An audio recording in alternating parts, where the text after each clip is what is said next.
What's up, guys? Sorry, it's been a while since I've done a video. I kind of do this part-time, which is kind of crazy. You got a full fab shop and you do it like once a week.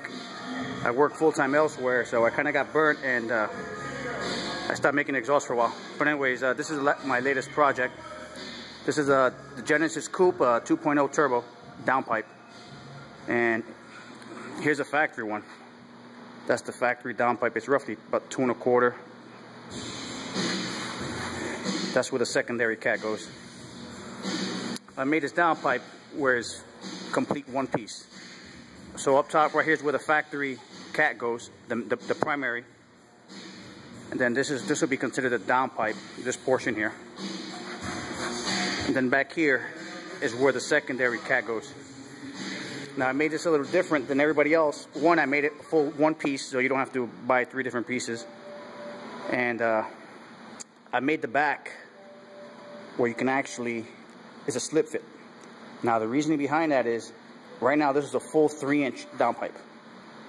If you take a 3-inch downpipe and you hook it up to your factory, it's roughly about 2 1/4, it's between 2 1/4 and 2 1/2, it's metric.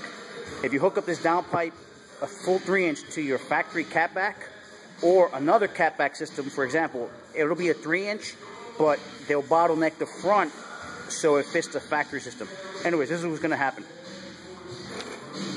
There's a 3-inch flange, and that's the 2 1/2-inch flange. So you can see what's happening as the exhaust flows through. Is gonna crash right into this, create a lot of turbulence, and it's gotta kind of find its way out. So what I've done is, I actually reduced this here. This is a 2 1/2-inch flange, and this will mate up to your factory. This will mate up to the factory flange with no problems. It'll flow nice. You'll have no issues with the air crashing. It's okay to go from a small flange into a larger flange, but when you do the opposite, you know, you're gonna get that effect where it's gonna crash. But anyways, I'm gonna,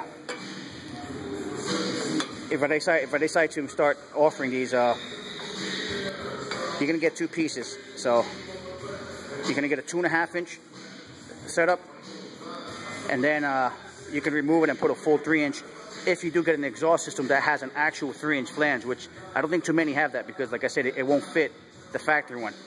I mean, it will fit, it bolts up, but you know, you won't have much material there for creating a nice seal.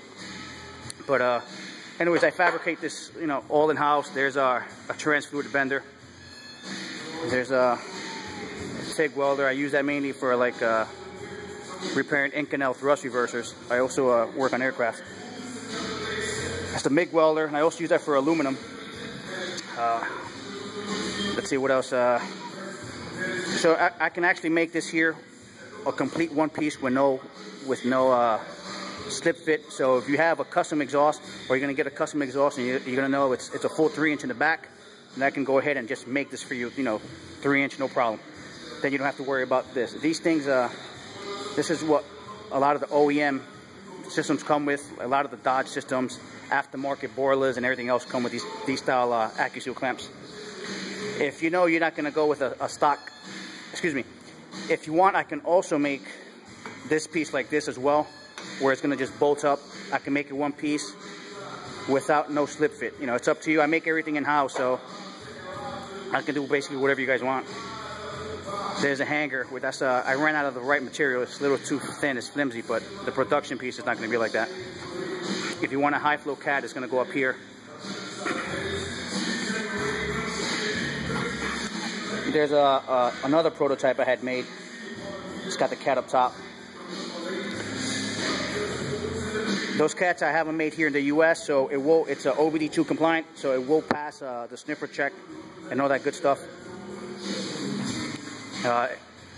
All my materials, for the most part, they're from North America, either here in the US or in Canada. So I try to keep everything in house, except for the flex. The flex is made overseas. I had a company that used to make them here in the US, but they went out of business because everybody buys overseas. But for the most part, everything is here in the US. All right, and hopefully I'll get a video up with it installed and revving up. Thank you.